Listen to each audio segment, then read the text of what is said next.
What's poppin' Kilines? It's Maddie G. So, kilala niyo ba kung sino yung kumanta ng Tahimik lang daw ang matibay, pero pag tinapak talagang mag-iingay.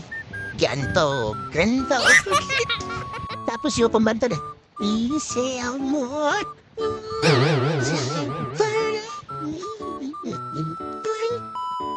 Yung pamanta na, paghinahad ang banda mo. Sana din bagong pagin. Okay, alam niyo ba yun? Kasi kung kilala niyo sila, ang chika natin for today ay may gaganaping concert ang mga year. Magkakaroon ng first ever concert ang Watsons.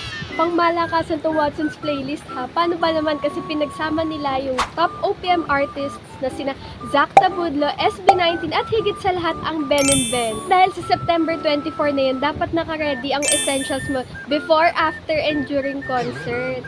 First, syempre dapat presentable yung buhok mo. Try mo kulayan na hair fix yan.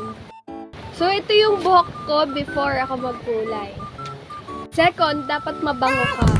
Gumamit ka ng kahit anong Silka products kasi lakas maka-fresh nito all day. Sobrang bango nito kasi kahit ilang hours, kapansin-pansin talaga yung amoy niya. O kung sakali man na hindi ka makapagdala ng pabango, at least mabango ka pa din all day. Pangatlo, dapat may dala kayong pabango. So, sa mga katulad ko na mahilig magbitbit na kung ano-ano sa bag, dapat ilagay niyo sa bag tong Designer Imposters. Yung amoy nito is like CK1.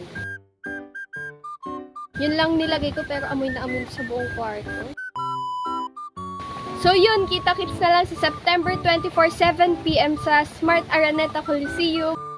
Don't forget to download the Watsons app and be a Watsons Club member. At mag-enjoy tayo doon. Bye! Let's go!